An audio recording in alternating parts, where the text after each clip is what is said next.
how we prepare for any activity, especially if it's a very sacred activity, how we go about it. For that, you have to prepare, take step, go slowly. You see in nature is never in hurry, is it? No? It does whatever it has to do, but it takes its time. So what is the first step towards achieving any goal, for that sake, any higher goal, is to relax, not in a hurry. Yes? Makes sense? And how we go about our life nowadays? Running, rushing. And what do we seek here? What do we really want in our life? If it all boils down to a few words, what would it be? Happiness, peace, love, freedom perhaps. Yes?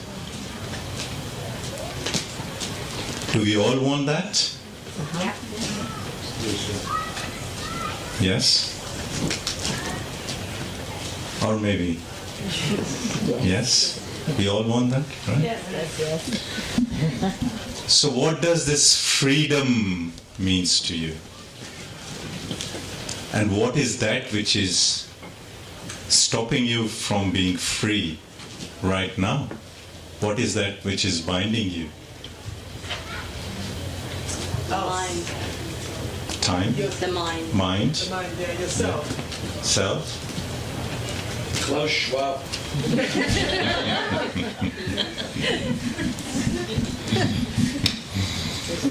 Yes. What else? Fear. Sorry? Fear. Fear. What else? Self-doubt. Sorry? Self-doubt. Yeah. Conditioning. Yeah, conditioning. So can you drop all of that?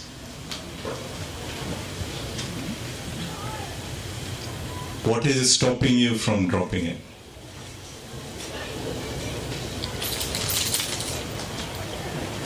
I guess not knowing who we really are. Who we really are.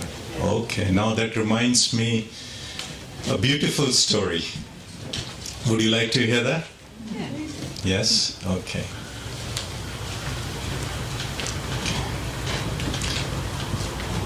So thousands of years ago, there was a king, a very popular, very famous and very renowned king in terms of his people and his subject. And he gained all the knowledge you can think of. And still he wasn't satisfied. So one day, he was sitting in his court and listening to his people. And suddenly, as he was listening to his people, and he got bored and he dozed off. And in his dream, he saw that there is a terrible famine in his kingdom, and he lost everything. He is left with nothing, not even a single penny. All his palace, all his gold, whatever he owned, everything is gone. And he was on the streets begging. And there was hardly anything left in the kingdom because of the famine. So he was going door to door, asking for some bread, something to eat. He could feel a terrible hunger in his tummy. And he was really desperate for something, some food, something, whatever it could be. And finally he managed to get a little piece of bread. And he was so happy, terribly happy. But there was a conundrum there, right? He was he was stuck in a thought, because in those days there was a dharma, there was a principle that whatever you have to share with the people around you. So he said, what to do? So he thought, probably have to move to a place which is a little quieter, right? No one is there. So he went further ahead and he found a nice quiet place underneath a tree. And he just sat there. He said his prayers. And he was about to eat the bread that suddenly an eagle came and took the bread and went away. And in that process he said, ah! And suddenly he woke up out of his sleep. And he saw that everyone in the court is looking at him. And he could feel the terrible hunger in his tummy still. So he thought, what is real? Is this real or that real? What is the reality? Because I could still feel that hunger in my tummy. So he called everyone, all the, his chiefs and everyone to come and get people from his kingdom to answer that. And he couldn't get the answer. And finally someone said, put him into touch with a sage called Ashtavakra. So it's a sage with 8 deformities, right? So his leg was deformed, the arm was deformed, and so many 8 deformities in his body. And when he entered the court, everyone said, wow, how come this person? He doesn't look even worthy of entering the court. How come he is here? And those thousands of years ago, the king, he got up from his throne, he gave his place to that sage, and he invited him. He said, "O sage, can you please answer my query?" So there is a very famous, I'm not going to go into detail, there is a very famous book, it's called Ashtavakra Gita. It's around 20 chapters. And this whole discussion about what reality is in that. But what is reality for you? That is my question today. What is real?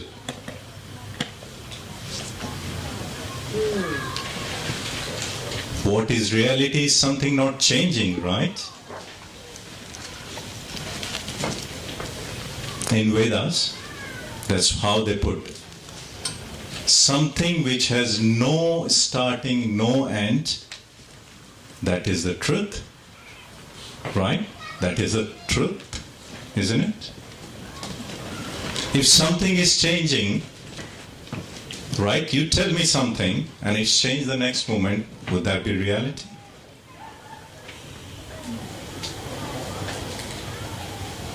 Perhaps. Yeah. So there is a beautiful hymn in Vedas. It's called Nasidye Sukta. Right? We'll come to that. So Nasidye Sukta, it looks into how the creation came into being. However, the whole universe was created. So many years ago, thousands of years ago, they could perceive, they could see, right? And they said, and it is a height of skepticism there, right? They said, perhaps the creation came into being like this, perhaps it came into being like that, perhaps it came into being like this. We don't know. Perhaps someone who created this creation would know. Or perhaps the God himself doesn't know because the God himself was created. Or perhaps the one above him who did this would know. Or perhaps we never know. So that is a height of skepticism they kept in there, right? In terms of how the creation came into being. Yeah. So you see how the time started, how we measure the time in this world, or how we measure the time on earth. Day, night, right? We measure by how the earth is revolving around the sun, right? So when it does the one complete circle around the sun, what is that? 1 year, right? So if you are on some other planet and it has its own sun, the year will be completely different to you, right? Right? How do we measure our day and night? Is rotation, right? Is the rotation of Earth, one complete rotation, right? That is 1 day. Yeah? There are other motion of Earth as well, right? There is a wobbling of axis, right? Which takes probably, I think, around 26,000 years, right? So that is another rotation of, or the movement of Earth axis. There is another one which is the tilt of axis, right? Which was, I believe it's around 41,000. So there are so many different motions, so many different ways of measuring time. And in Vedas,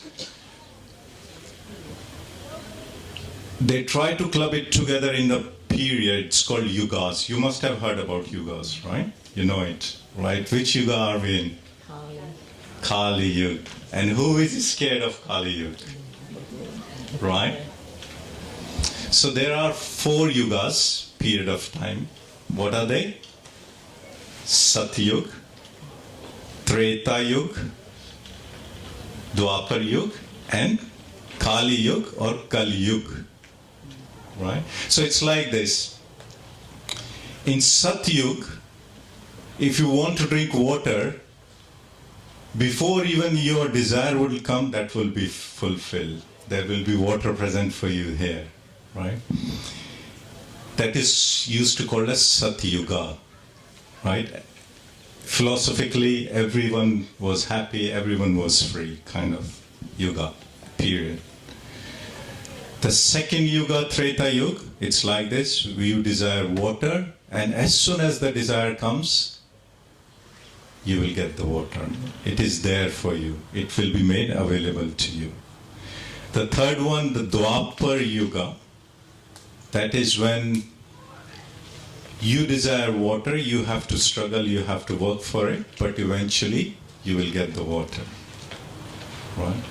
And Kali Yuga, which we are supposed to be, in this Yuga, you desire water, you struggle for it, and you struggle for it, and in the end, you won't even get it. So, is this all so gloomy here, right? Not really. Not really. So, why is it not? Because Yuga has something in this. Yuga to yoga. You all know yoga? Right? So how to become free? Through yoga. What binds us? What binds us? Our desires, maybe. It could be a desire to be free, but it is still a desire. So how to be free of even that desire?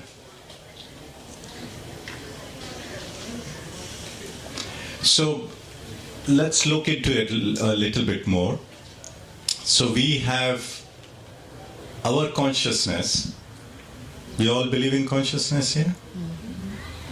Yeah, a bit, or maybe as a concept. So we are all part of supreme consciousness, right? Sort of, this is what Vedas they propose as a concept, and as well as that's where so many scriptures were written, that we are all part of Brahman, one consciousness. That is what we are created with. So it's like this. As a body, we want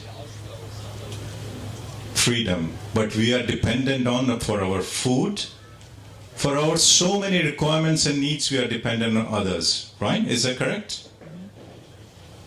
Right?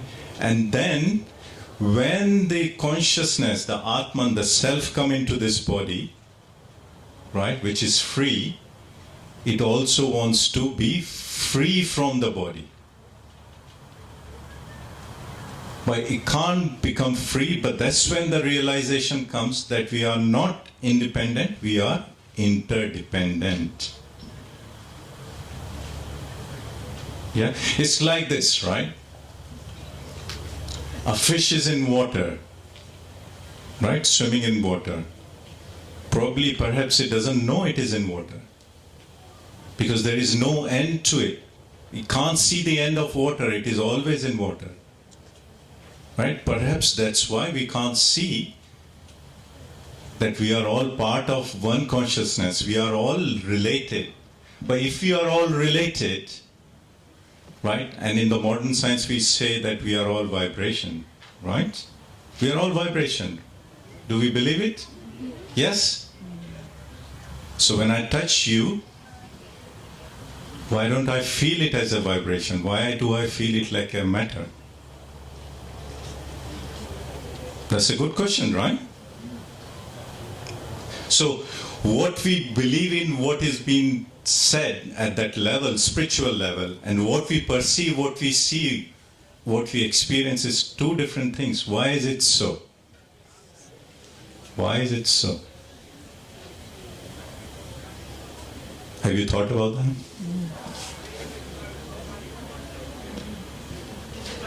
So assume, if you touch a glass of water, you feel it, right? You feel it like a solid. Yeah? If your hand is numb, would you still feel it? If you are sleeping and you are holding a glass of water, would you feel it?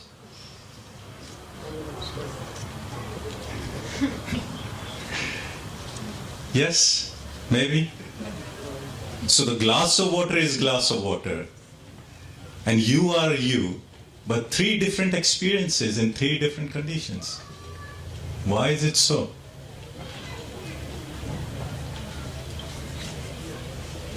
So what is the reality here? What is the truth? Yes? So these are our senses. You know? How many senses we have? Yeah? So perception, right? We can perceive things.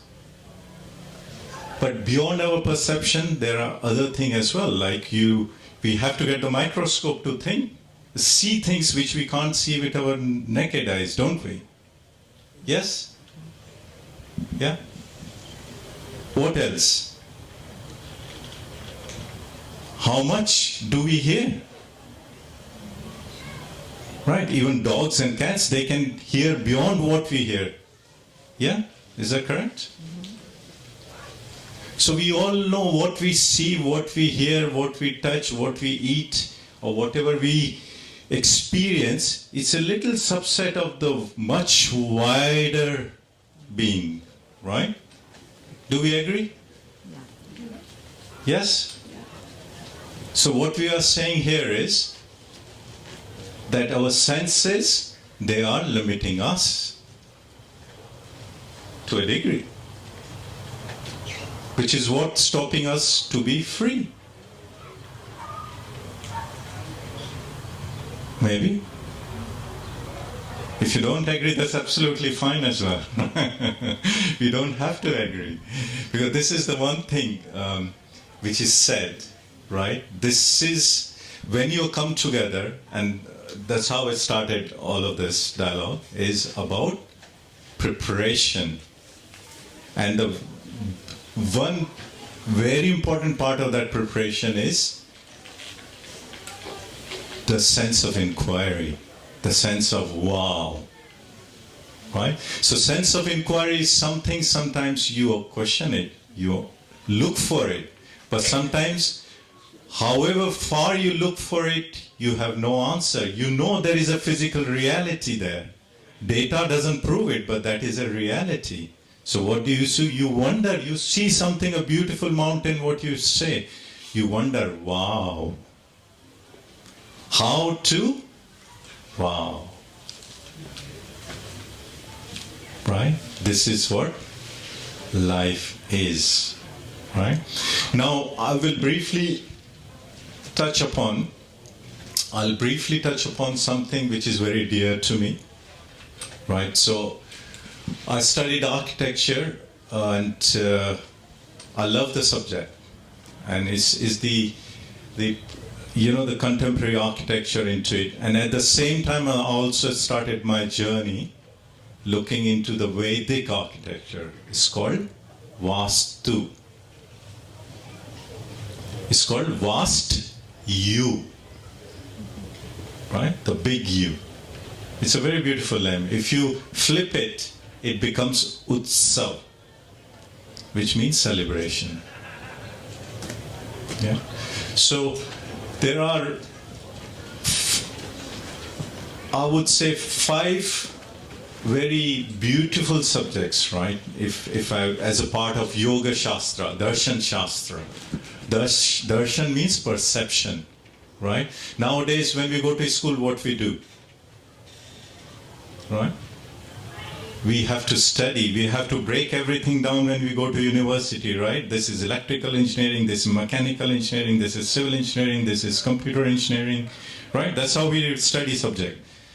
In those days, in old days, how do they used to study? Just sit down, be with nature, or sit down and meditate. That's how the wisdom came to them. So these Darshan Shastra, these 5 Darshan Shastras, they are sister sciences, and you know, right? We all know about Ayurveda? Yes? Yeah? So Ayurveda is about ourself, our health, our body, right? The other one is, we know about astrology, Jyotishi, the science of life. We know about Jyotishi? So Vedic astrology, it's looking into the cosmos, it's looking into the planets, it's looking into the time aspect of it. So how time governs us, how time sort of has an impact on us. So time means the rotation, the position of different planets, different stars, how they impact us. There is another one which goes into the music, the Sangeet Shastra. Right? So the Sangeet, the music, the vibration, how exactly it impacts us. We all know about the Yoga Shastra, yoga, right? That is also part of that. Yoga, the breath work, which we did. And the 5th one is the Vastu. So it's a very beautiful science, right? Because they treat Vastu as the bridge between the cosmos or the time or whatever is happening in the universe or in the planet, as well as us, right? The body, right? So do we have just body or do we have anything else as well? So they divided it into 3 parts, the gross body, the subtle body, the causal body. Right? So 3 parts of it. The easy way to understand is, so when I call you, let me call my wife, dear wife, right? Fatima. So am I just calling as a body or as a physical being, or am I calling something more than that? So what else I'm calling? I'm calling body, I'm calling breath, I'm calling mind, I'm calling intellect, I'm calling memory, I'm calling ego, I'm calling self. So you go from gross to subtle. So do you see the complete cycle? You start from universe, the starting of universe, you come to the planets, you come to the stars, you come to the Vastu, which is the bridge, the house you live in, you come to the body, right? In body, then you go from towards the subtle, which takes you to the self. Self is the Atman, the consciousness, which is the part of the same consciousness as the universe. Do you see the full cycle? Can you perceive it? And all the holistic sciences we talk about, this is the full cycle where you can put the placeholders. You say Vastu, you put it where your house is. We talk about Ayurveda, where to put it. Ayurveda is about the body.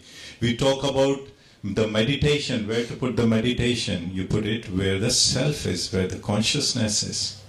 Right? So all the holistic sciences we know, we talk about, you can find a placeholder where you can put these. Right?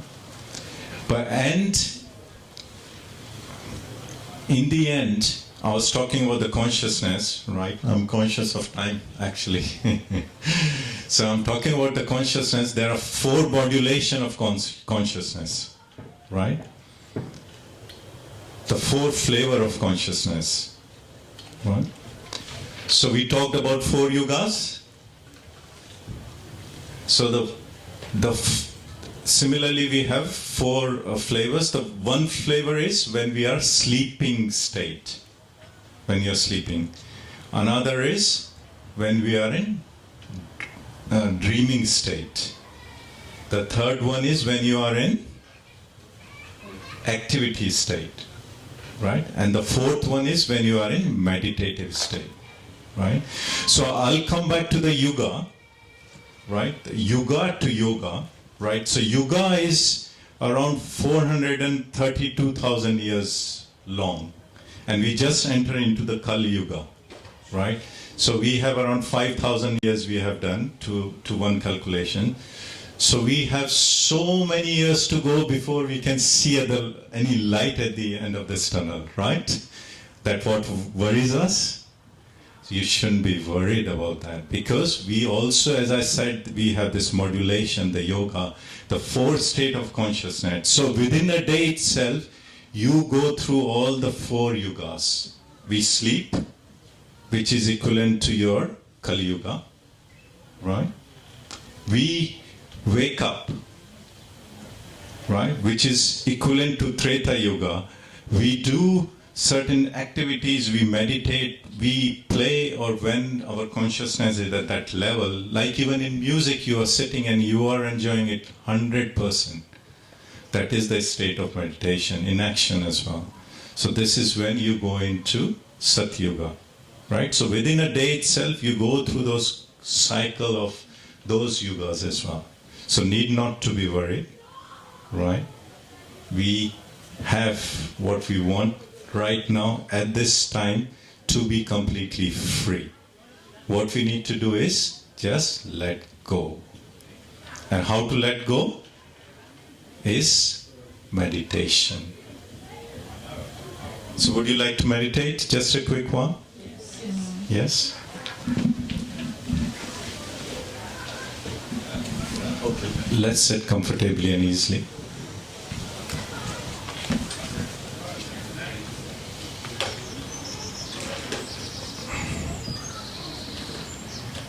Let's close our eyes.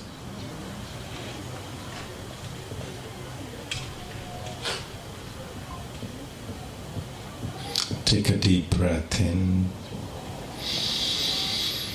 and slowly breathe out. Incoming breath energizes your body, and outgoing breath relaxes it.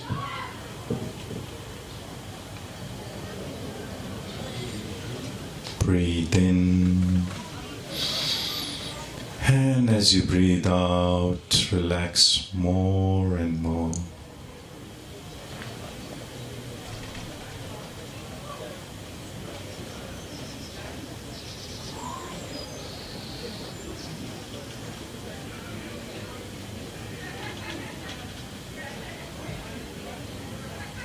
Become aware of your environment. Any noises in the environment, people talking, birds chirping, or whatever it is. Just be aware of all the noises.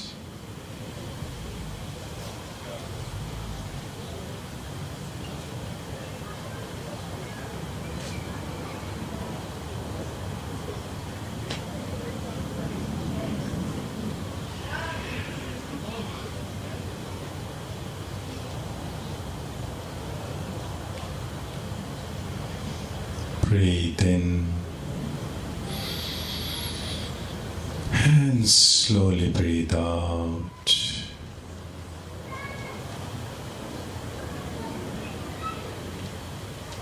You are in harmony with your environment. Breathe in and slowly let go.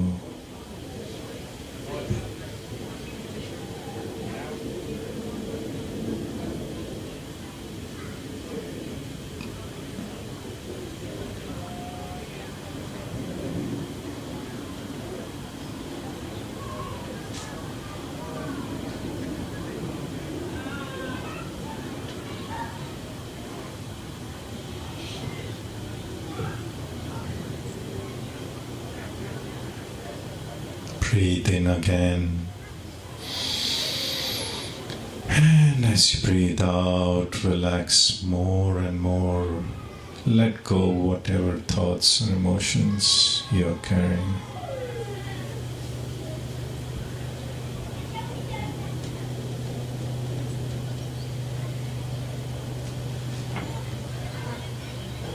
Become aware of your body. Your legs, your right leg, your left leg,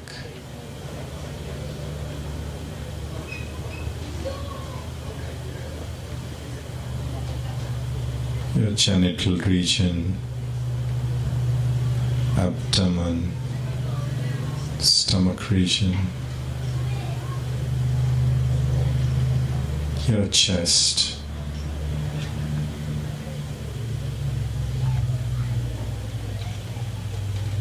your right arm and shoulder, left arm and shoulder area,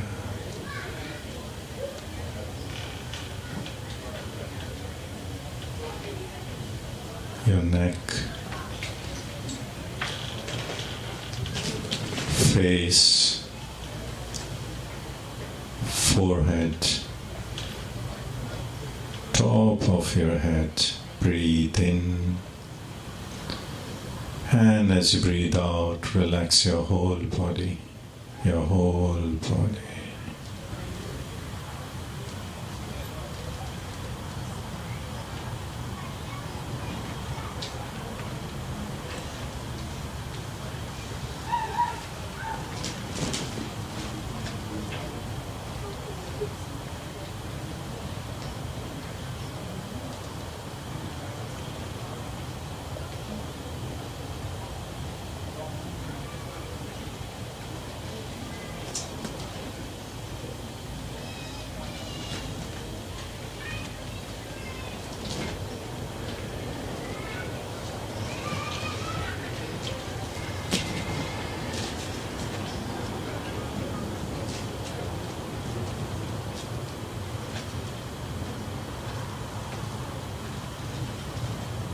Become aware of your thoughts.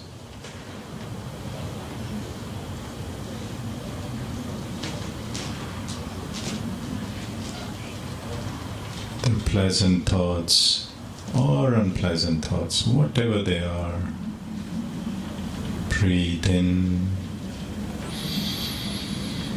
and slowly breathe out.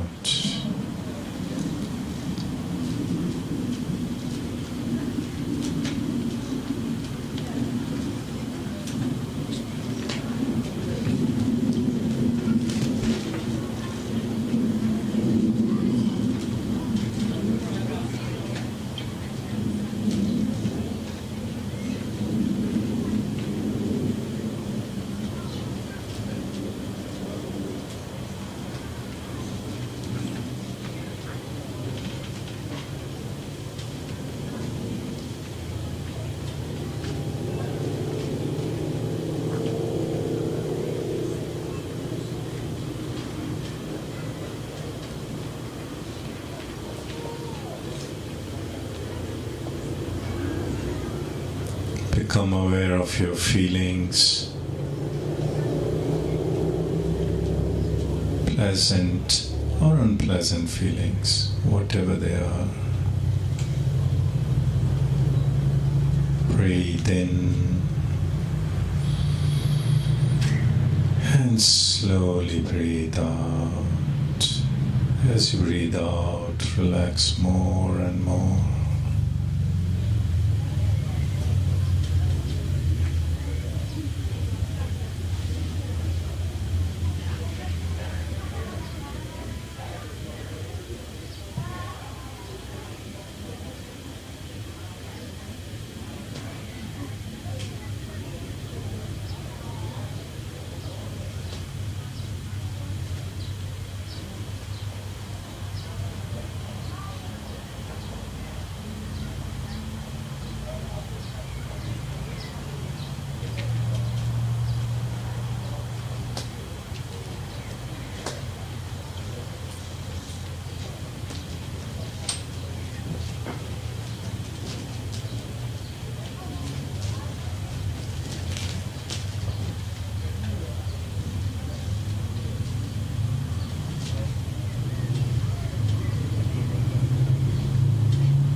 Become aware of your feelings.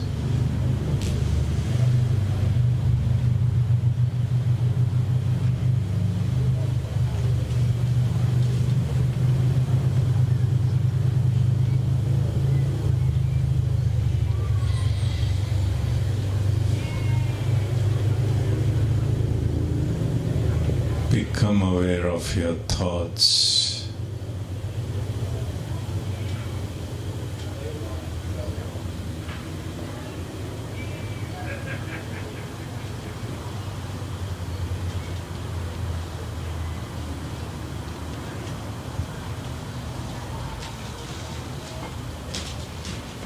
Become aware of your body.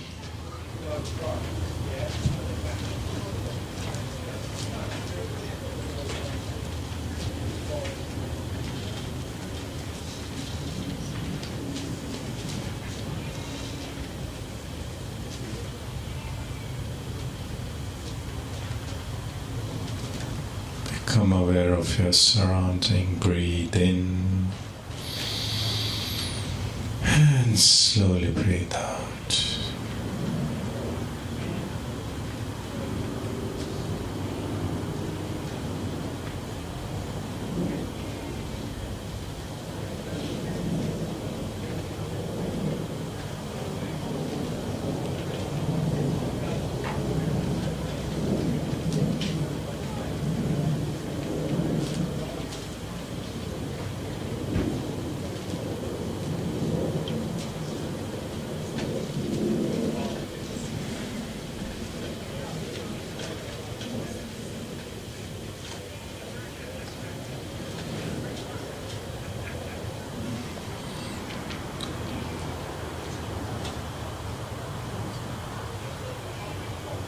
And as you feel complete, slowly and gradually, in your own time,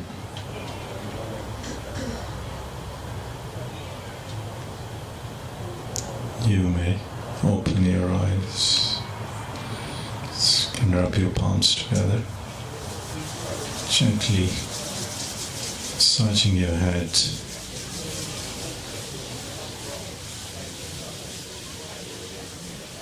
And blessing yourself and everyone around you.